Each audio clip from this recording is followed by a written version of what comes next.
댈러스의 복음주의 목회자인 로버트 제플리스 목사님이 쓴 천국 그 모든 것이라는 책에서 로버트 목사님은 두 가지의 명제로 자신의 생각을 조술하고 있는데요. 먼저 천국은 어떤 곳인가 하는 것입니다. 천국은 어떤 곳인가. 그리고 만약 당신이 지금 천국에 갈 준비가 되어 있는가. 이 두 가지 명제로 책을 소술하고 있습니다. 여러분, 만약 여러분이 이 두 가지 질문을 받았다 하면 어떻게 대답하시겠습니까? 천국은 어떤 곳입니까? 그리고 나는 천국에 갈 준비가 되어 있습니까?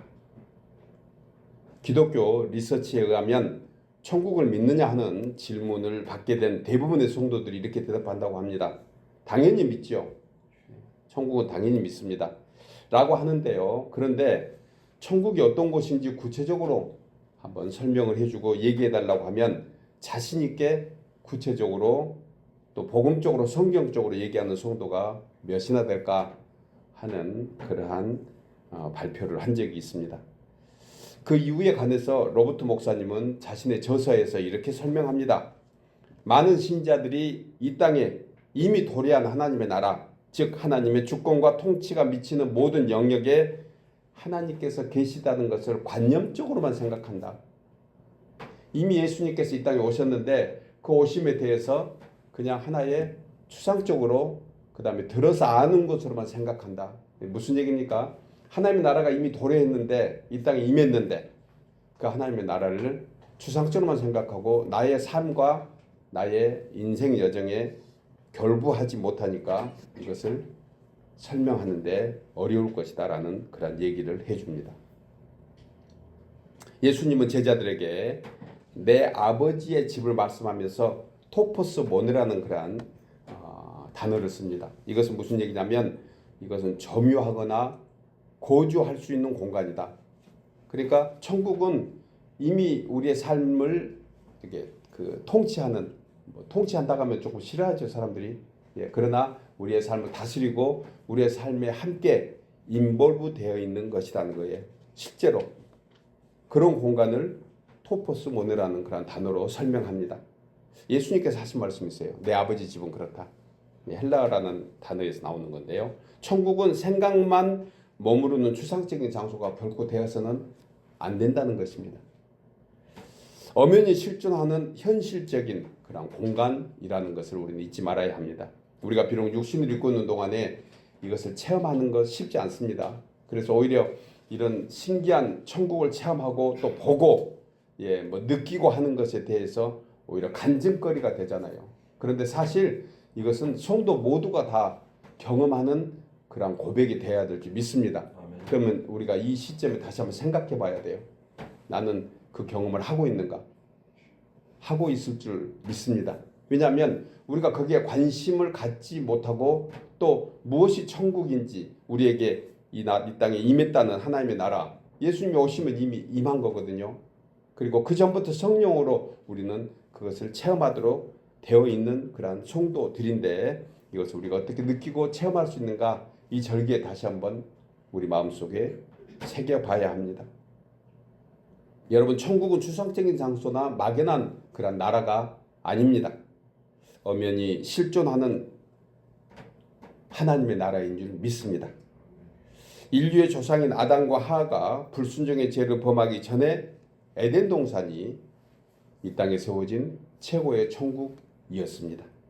그런데 이곳에서 살던 아담과 하와는 하나님을 거부하고 스스로 하나님과 같이 될 것이라는 마귀의 유혹에, 사탄의 미혹에 빠져서 결국 하나님의 주권과 통치를 거부함으로 천국인 에덴 동산에서 쫓겨나게 된 것입니다. 그래서 인류의 후손들은 그때 낙원 그 천국을 희미하게나마 그리워하면서 이제 소망 중에 살아가는 그러한 참 안타까운 그러한 사람으로 살아가고 있습니다. 그리고 하나님께서는 죄인된 인간들을 긍휼히 여기시고 천국을 다시 소망하고 회복되도록 길을 열어주셨다는 것에 우리는 감사할 수밖에 없습니다. 그 길과 방법은 무엇입니까? 오직 언약의 성취이신 예수 그리스도를 믿음으로 하나님의 자녀가 되어서 소망 가운데 살아가게 되는 줄 믿습니다. 우리가 어떻게 이 세상에서 천국을 체험할 수 있겠습니까? 이 단어 하나가 전부의 해답일 것입니다. 믿음으로, 믿음으로. 그러므로 여러분, 하나님의 나라의 시작은 예수님께서 인간의 몸을 입고 이 땅에 오신 것으로 시작되었고, 그리고 하나님의 나라의 완성은 예수 그리스도께서 백보자 심판에 주로 재림하실 때, 아직은 이루어지지 않았지만 그것이 재림으로 완성된다는 것입니다. 여러분, 이 세상 가운데 사는 성도에게 천국은 결국 막연한 것이 아니라 또 우리가 이 땅에 살면서 미래적인 소망으로 이루어지는 것은 이 천국을 통해서 우리는 현재의 삶을 감사와 기쁨으로 살 수 있다는 것입니다. 우리의 삶에 분명한 역사가 일어나기 때문에 천국은 결코 추상적이나 헛된 것이 아닙니다. 이것이 장차 성도에게 임할 천국이고 오늘 우리 삶 가운데 이루어지고 있는 천국인 줄 믿습니다. 오늘 기독교 절기 중에 하나인 대림절입니다. 영어로 어드벤트라는 라틴어의 그러한 단어를 쓰고 있는데 기다린다는 의미를 가지고 있습니다. 기다린다. 성탄절 이전 4주 기간 동안 인류를 향한 하나님의 언약의 성취, 우리의 구원자 되시는 주 메시아 예수 그리스도를 기다리는 그러한 대림 첫째 주일을 우리는 맞이하고 있습니다. 그리고 오늘 말씀을 통해서 이 대림절을 우리가 어떻게 준비하고 맞이할 것인가, 우리에게 주 예수께서 오심을 우리는 어떻게 준비해야 되는가, 함께 본문을 통해서 좀 더 구체적으로 생각하며 세 가지로 은혜를 나누려고 합니다. 첫째로, 주 예수께서 오심은 말씀이 육신이 되어 겸손한 자에게 오신 것입니다. 우리 나누어 읽겠습니다. 주 예수께서 오심은 말씀이 육신이 되어 겸손한 자에게 오신 것입니다. 본문 2절에 보면 안나스와 가야바가 대제사장으로 있을 때에 하나님의 말씀이 빈들에서 사가랴의 아들 요한에게 임한지라. 본문 1절에 보면 예수님께서 태어난 때에 로마 제국의 통치 아래 있던 이스라엘의 혼란스러운 정치, 그 정치는 물론 종교적인 어떤 정국을 말해주는 내용이 1절과 2절 상반절의 내용입니다. 당시 로마 제국의 행정장관격인 본디오 빌라도, 우리가 매주마다 또 기도할 때마다 잊지 않는 그 이름, 본디오 빌라도, 그가 유대 총독으로 통치하면서 그는 각 지방에 분봉왕을 세워서 팔레스타인과 이스라엘 땅을 지배했습니다. 통치한 것입니다. 오늘 본문에서도 이것을 세 사람이 지배했다고, 통치했다고 분봉왕에 대한 소개를 해주고 있습니다. 그런데요, 당시 유독 관리가 잘 안 되는 혼란스러운 곳이 있었습니다. 그것이 유대 땅이었습니다. 이스라엘. 그래서 로마가 직접 중앙관리 목적으로 유대를 다스리고 있었던 상황이 바로 1절의 설명입니다. 여러분, 정치적으로는 그렇다 치더라도 하나님의 선민으로 여겼던 유대인들에게 더 암울했던 것이 무엇이냐면 정치적인 권력이 순수해야 되는 종교에도 영향을 미쳤다는 거예요. 그래서 종교에도 세상 권력이 영향을 받고 참으로 안타까운 상황 속에 그렇게 일면하는 부분이 바로 본문 2절에 소개되고 있는 대제사장 얘기입니다. 오늘 본문 2절에서 대제사장이 몇 명입니까? 대제사장이 안나스와 가야바 두 사람이라고 소개합니다. 이건 참 특별한 일입니다. 여러분, 정통 유대 종교에서 대제사장은 몇 명이 돼야 되죠? 한 명이 있어야 돼요. 한 명만. 그런데 여기서 두 사람을 소개하고 있다는 것은 얼마나 그 당시에 종교적으로 타락하고 있는가에 대한 가장 한 면을 말해주는 것입니다. 이 한 절에서 우리는 그때 상황을 알 수 있습니다. 예수님 당시 제사장이 두 명이었다는 것은 그만큼 종교적으로 타락하고 있다는 일면을 보여줍니다. 왜 종교 지도자가 정치 지도자에게, 즉 안나스가 로마에서 왔던 그러한 로마의 사람들에게, 로마의 그 통치자에게 밉보였던 걸로 봐집니다. 안나스가 밉보이니까 그 다음에 로마 황제가 안나스의 사이인 가야바를 대제사장으로 세운 거예요. 그걸 교체한 것입니다. 그러다 보니까 공식적인 대제사장은 가야바인데 마쿠에서 실권을 행사하는, 즉 실질적인 대제사장의 역할, 유대인들에게 대제사장은 안나스로 보여집니다. 이 같은 혼란스러운 전국에서 세례 요한이 등장하게 되는데 말라기 이후에 몇 년이죠? 400년이 이 사이에 있는 것입니다. 하나님께서는 400년 동안 침묵하고 계시다가 세워졌던 선지자, 그가 바로 세례 요한입니다. 여러분, 선지자는 하는 역할이 무엇입니까? 하나님의 뜻을 백성에게 전달하는 주의 종이며 주의 사자입니다. 대부분 선지자는 환영을 받지 못했습니다. 정치적으로 탄압을 많이 받았습니다. 왜 그럴까요? 사람들에게 인기는 있었을까요? 그렇지 않습니다. 선지자는 인간들에게 인기도 없습니다. 하나님의 말씀을 옳게 선포할 때 들으려고 하는 사람들은 그렇게 많지 않다는 것입니다. 그런데 본문 2절에서 하나님의 뜻이며 권능인 하나님의 말씀이 어디에 임했는가가 아주 중요합니다. 본문에 보면 하나님의 말씀이 사가랴의 아들 요한에게 임했다고 있습니다. 왜 그랬을까? 하나님의 말씀이 안나스나 가야바 같은 당시 똑똑하다고 하는 종교 지도자들에게 임한 것이 아니라는 거예요. 그리고 임했는데 어디에 임했는가? 빈들에 있는 세례 요한에게 임했다는 것입니다. 여러분, 사람들은 생각하기에 세상에서 잘 나가고 잘 되고 그리고 복받은 사람처럼 보이면 그게 복인 줄 생각합니다. 세상에서 잘난 사람들, 그런 사람들이 복받았다고 생각합니다. 어떤 사람들은 학식이 많은 사람들, 세상의 권력을 갖고 부자로 살면서 세상을 누리고 사는 사람을 우리는 형통하고 복받은 사람으로 착각합니다. 정말 그럴까? 정말 그들이 형통한 인생일까? 여러분, 사람의 종기는요, 세상의 권력이나 권세에서 나오는 것이 아닙니다.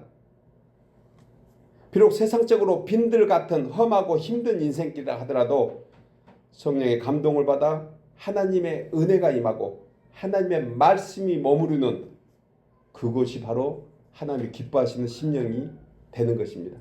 그것이 바로 형통한 인생입니다.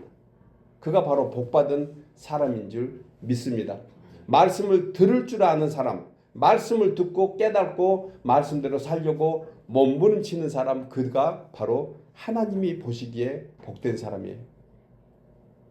여러분, 예수님께서 말씀하신 산상수훈 가운데 마태복음 5장이 이 말씀을 하고 있습니다. 심령이 가난한 자, 애통한 자 의에 주리고 목마른 자 심지어 의를 위하여 박해를 받는 자가 복이 있다고 하신 이런 말씀들을 오늘날 세상 사람들에게 얘기하면 아마도 100에 1명, 그나마도 있으면 다행입니다. 100에 1명도 관심이 없습니다. 그런데요, 성도된 우리는 이제 이런 사람이 복이 있다는 사실을 믿고 있는 사람이 되었습니다. 얼마나 존귀한 하나님의 자녀인 줄 모릅니다. 말씀이 임하는 곳, 여러분, 그것은 세상에 대단한 어떤 사람들에게 임한 것이 아닙니다. 달리 말하면 하나님의 은혜는 그런 속에 관심이 없습니다. 아니, 그들 자체도 하나님의 은혜를 바라지도 않습니다. 세상의 가치가 그 인생의 전부이기 때문에 이 가치의 소중함을 알지 못합니다. 그래서 성경은 얘기합니다. 돼지에게 진주를 주지 말라고 합니다. 보석 같은 예수 그리스도, 보석이 되시는 말씀, 그것을 받는 사람은 누구일까요? 바로 비록 빈들 같은 인생이지만 세례 요한처럼 겸손히 주님의 은혜를 사모하고 주님의 말씀을 더 귀하게 여기는 그런 사람에게 임한다는 사실입니다. 사랑하는 여러분, 본절의 말씀과 같이 예수님의 오심을 준비하는 세례 요한, 비록 세상적으로 알아주지 않고 부러워하지도 않는 빈들 같은 그 사람에게 하나님의 은혜가 임했다는 사실을 오늘 말씀을 통해서 분명히 믿고, 이 성탄의 계절에 나의 구주 되시는 주님을 겸손과 온유한 심령으로, 그리고 가난하고 애통하는 심령으로 주님을 사모해서 주 예수의 오심을 준비하는 우리 모두 되시기를 주의 이름으로 축복합니다. 두 번째로, 주 예수께서 오심은 회개하는 심령에게 제사함을 위해서 오신 것입니다. 나누어 읽겠습니다. 주 예수께서 오심은 회개하는 심령에게 제사함을 위해 오신 것입니다. 본문 3절 이하에서 이 말씀을 하고 있습니다. 요단이 요단강 부근 각처에 와서 제사함을 받게 하는 회개의 세례를 전파하니, 선지자 이사야의 책에 쓴 바 광야에서 외치는 자의 소리가 있어 이르되 너희는 주의 길을 준비하라, 그의 오실 길을 곧게 하라고 말씀합니다. 그리고 본문 5절에서 지형적인 비유로 우리에게 말씀해 주고 있습니다.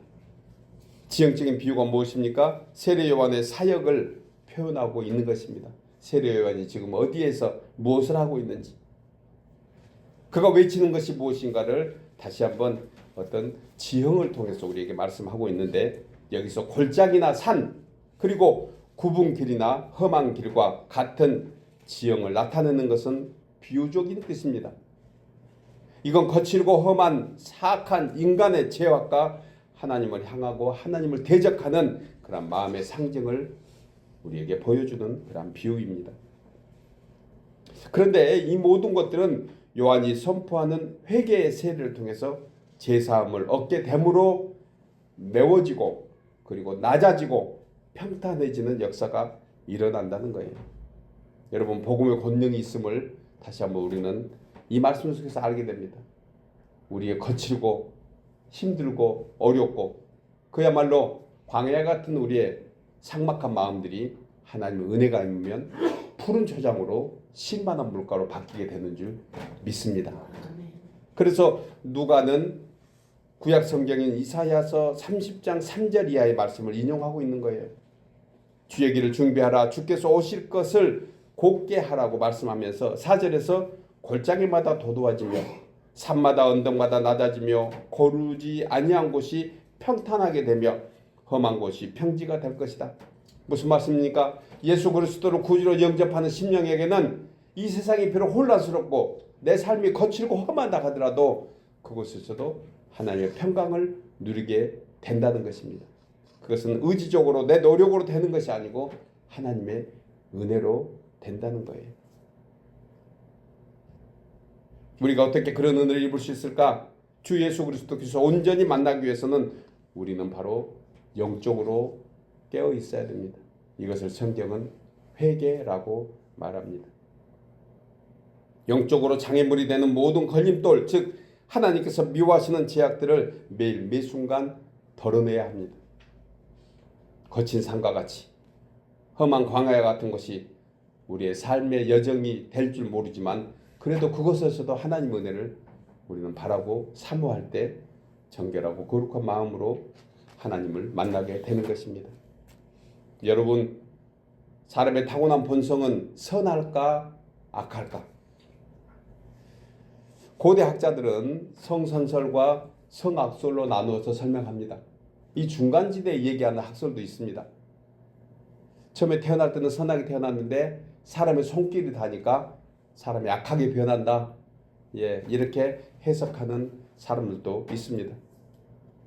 중국의 철학자 맹자는 성선설을 얘기했습니다. 즉 인간의 타고난 본성은 선하다.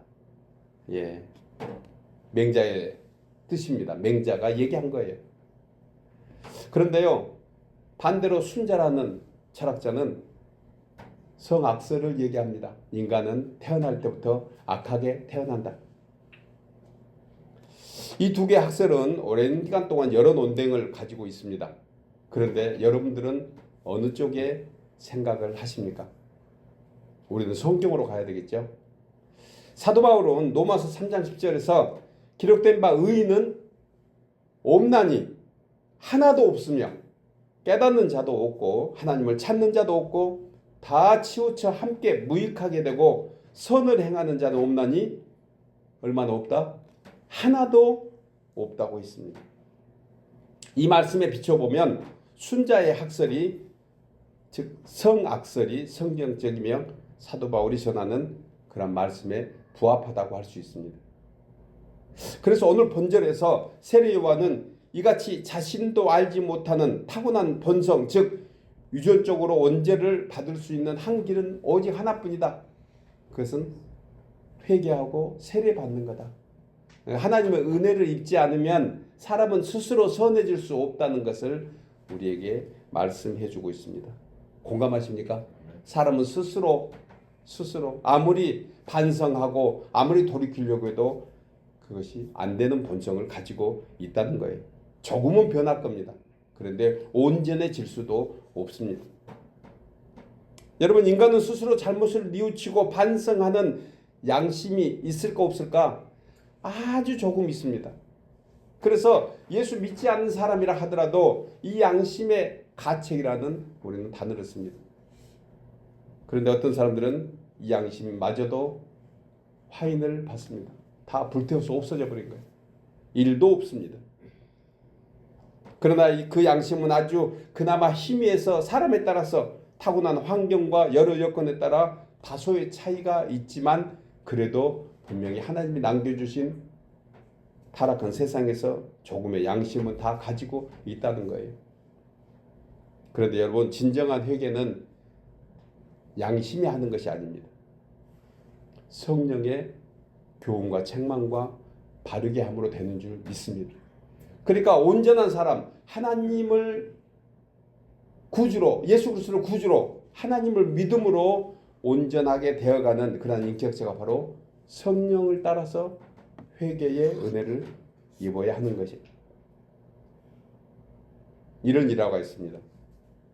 영국의 황태자가 죄인들이 수감되었던 감옥을 시찰할 기회가 있었습니다.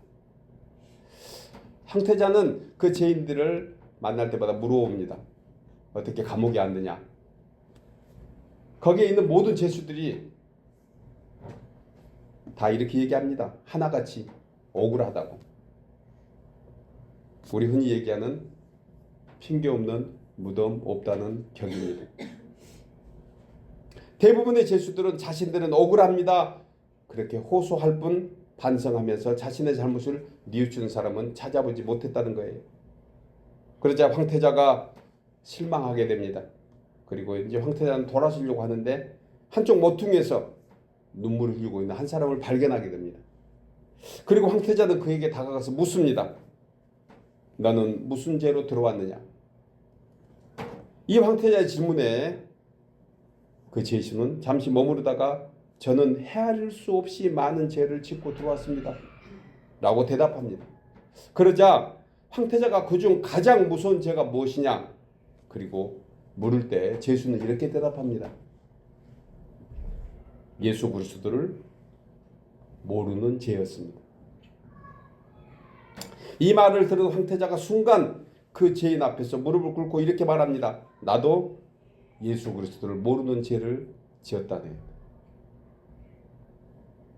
그리고 황태자는 복받은 눈물을 회개하면서 이렇게 얘기합니다. 너는 그 회개를 통해서 죄인이 아니다. 그리고 곧 석방시키면서 자신의 비서로 삼았다는 그러한 일화가 있습니다. 18세기 프랑스 사람 루소는 이렇게 말합니다. 과실이, 잘못이, 실수가 창피한 것이 아니다. 회개하지 않은 것이 부끄럽고 창피한 일이다. 사도 요한은 계시록 16장에서 7 천사들을 통하여 7 대접을 땅에 쏟는 심판 그 마지막 때에 일어날 일들을 예언하면서 9절에서 이렇게 얘기합니다. 사람들이 크게 태움에 태워진지라. 그러니까 이제 불구덩이에 들어가서 심판 가운데 사람이 다 타고 있는데 이 재앙들을 향하여 권세를 가진 하나님의 이름을 비방하는 거예요. 오히려 지옥불에 떨어져서 분명히 심판을 받을 거라고 얘기하셨고 그렇게 될 거라고 얘기하고 그렇게 되고 있는 저들의 환상을 보고 있는 그러한 사도 요한이 쓴 글이잖아요. 사도 요한은 환상 가운데 예수 믿지 않는 사람들은 다 불기둥에 떨어져서 타서 죽게 되는데 그 속에서도 권세를 가지신 하나님의 이름을 비방하며 보다 중요한 것은 또 회개하지도 아니한대. 그리고 주께 영광 돌리지도 아니한다는 거예요. 또한 10절 이하에서 다섯째 천사가 진노의 대접을 쏟자 사람들이 아파서 자기 혀를 깨물고 아픈 것과 종기로 말미암아 오히려 하늘 아버지를 비방하면서 그들의 행위를 회개하지 아니하더라는 거예요. 여러분, 우리가 살면서 인간적인 잘못을 반성하는 것을 넘어서 하나님의 뜻을 알고 하나님의 깨달음 가운데 회개할 수 있는 영을 받았다는 것은 얼마나 복된지 모릅니다. 여러분, 하나님 앞에 신실한 자, 그 자가 누구입니까? 마지막 날 구원에 이르는 자, 그 자가 누구일까요? 주님 앞에 자신의 죄와 허물과 연약함을 회개하고 하나님의 은혜를 구하는 자인 줄 믿습니다. 우리는 이 성탄의 계절, 이 대림의 계절에 그 은혜를 입어야 합니다. 그래야 하나님의 자녀로 살아갈 수 있기 때문입니다. 그러므로 성경은 죄가 없어서 의인이 아니고 죄를 회개하는 심령이 의인이라는 것입니다. 예수님은 누가복음 18장에서 자신을 의롭다 하는 자와 그리고 죄인이라고 하는 자에 대한 비유를 이렇게 얘기합니다. 한 사람은 바리새인이요, 한 사람은 세리라. 그러면서 11절에서 바리새인은 서서 따로 기도하여 이르되 하나님이여 나는 다른 사람들과 곧 토색, 불의, 간음하는 자들과 같지 아니하고 이 세리와도 같지 아니함을 감사하나이다. 얼마나 교만합니까? 자기는 턱걸도 잘못이 없다는 거예요. 죄가 없다는 것입니다. 그런데요, 세리는 멀리 서서 감히 눈을 들어 하늘을 쳐다보지도 못하고 다만 가슴을 치면서 이르되 하나님이여 불쌍히 여기소서 나는 죄인이로소이다 하였느니라 하니 이 두 사람 중에 누가 의로운 사람이냐, 누가 의로움을 입었겠느냐 이렇게 묻습니다. 여러분 누구일까요? 당연히 통회하면서 회개하는 세리가 하나님 앞에 의롭다 하심을 입은 줄 믿습니다. 예수님은 누가복음 5장 31절에서 건강한 자에게는 의원이 쓸데없고 병든 자라가야 쓸데있나니 내가 의인을 부르러 온 것이 아니고 누구를 부르러 왔다? 죄인을 불러 회개시키러 왔노라 말씀합니다. 여러분 이 같은 회개를 위하여 사도 베드로는 베드로전서 2장 1절에서 그러므로 모든 악독과 모든 기만과 외식과 시기와 모든 비방하는 말을 버리고 갓난 아기들과 같이 순진하여 신령한 젖을 사모하라. 이는 그로 말미암아 너희로 구원에 이르도록 자라게 하려 함이라. 결국 주 앞에 하나님의 은혜를 입는 사람들은 어린아이처럼 순진한 사람, 하나님의 말씀을 듣고 회개의 영이 임할 때 주 앞에서 회개하면서 주님의 은혜를 사모하는 사람이라는 거예요. 사랑하는 여러분, 이 세상에 육신을 입고 사는 모든 인간은 다 허물과 연약함이 있습니다. 언제라도 죄를 지을 수밖에 없는 죄인의 본성을 가지고 있습니다. 그러므로 우리는 날마다 거룩하신 주님의 은혜를 간구해야 합니다. 누가복음 18장에 나오는 세리와 같이 주여 주여 이 죄인을 불쌍히 여겨 주옵소서.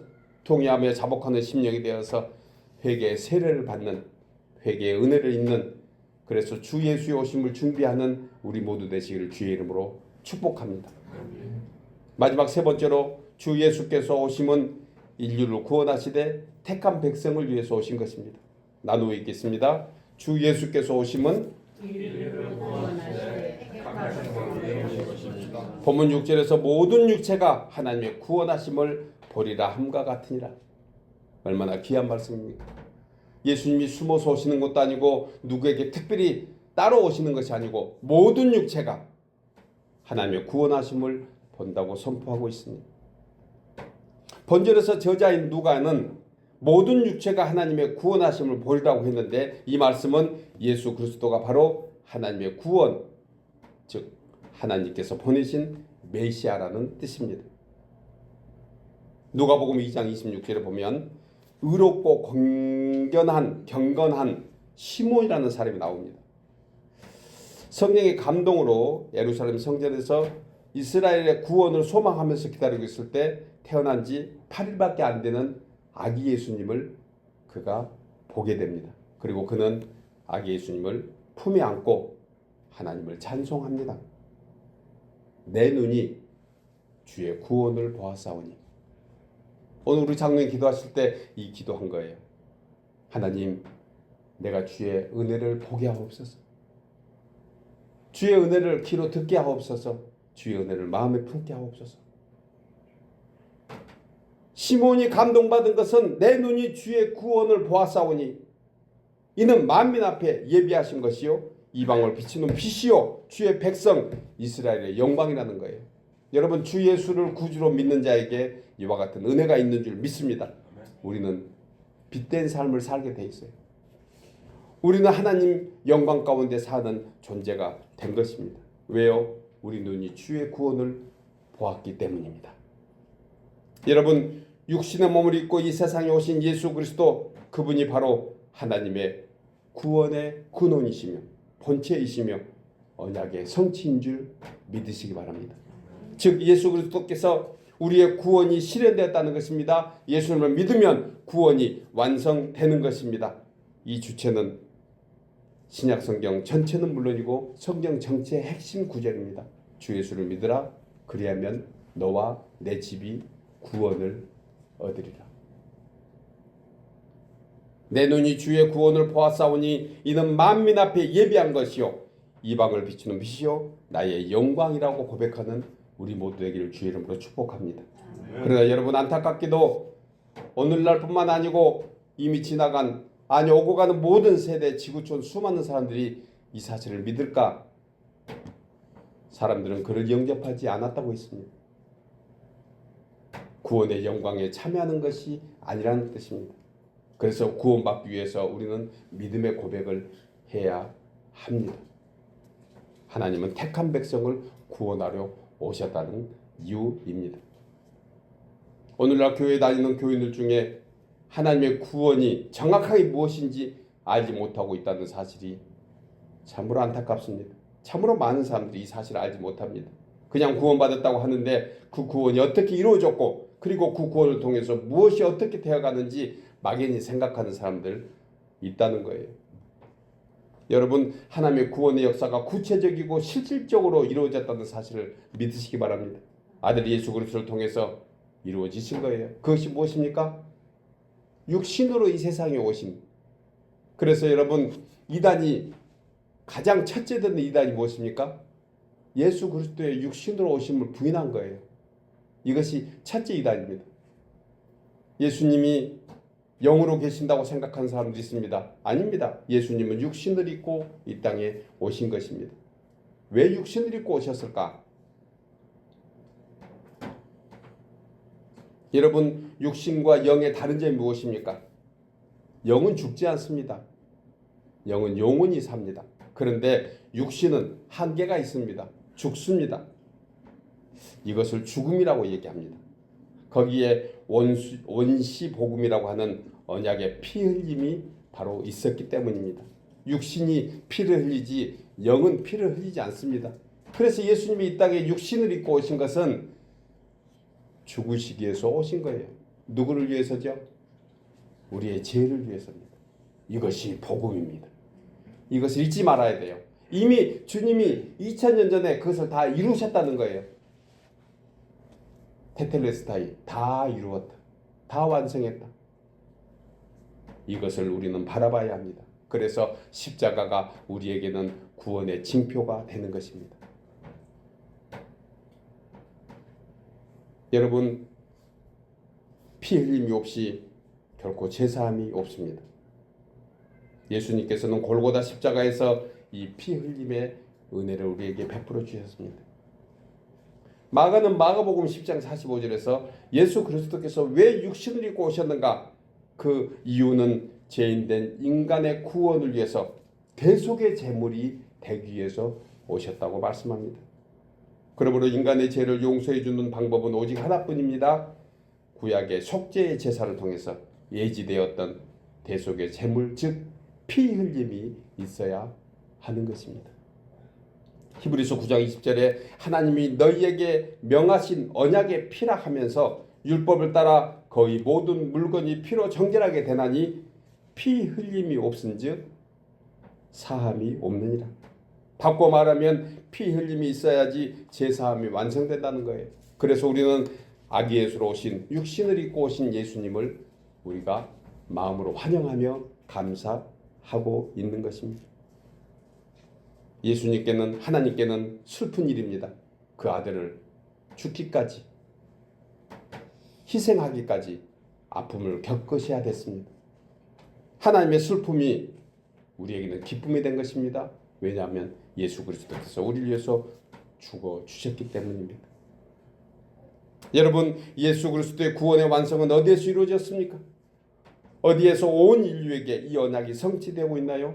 바로 골고다 십자가 언덕에 주님이 피와 물을 다 쏟으심으로 이 역사적인 사실을 믿음으로 보고 확신한 우리 모두, 저와 여러분에게 구원이 이루어진 줄 믿습니다. 아멘. 사랑하는 여러분, 이 복음의 핵심 구절은 요한복음 3장 16절입니다. 우리가 잘 아는 말씀이에요. 하나님이 세상을 이처럼 사랑하사 독생자를 주셨으니 이는 그를 믿는 자마다 멸망치 않고 영생을 얻게 하려 하심이라.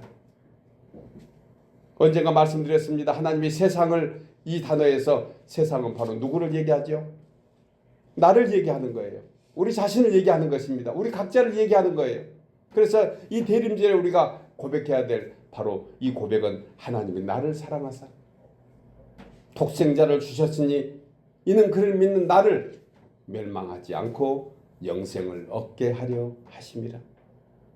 이 고백이 우리의 고백되기를 소원합니다. 그리고 이어서 말씀합니다. 하나님이 그 아들을 세상에 보내신 것은, 하나님이 그 아들을 나에게 보내신 것은 나를 심판하려 하심이 아니요 그로 말미암아 나를 구원받게 하려 하심이라. 할렐루야. 사랑하는 여러분, 이 복음의 핵심 구절을 우리 다시 한번 마음속 깊이 암송하면서 이 성탄의 계절, 이 대림절을 맞이하는 이 귀한 절기에 다시 한번 이 말씀이 나의 생명이 되고 나의 고백이 되고 하나님을 향한 찬양이 되어서 이 복음의 진리 안에 사는, 그래서 주 예수의 오심을 진실로 바라고 소망하는 우리 모두 되기를 주의 이름으로 축복합니다.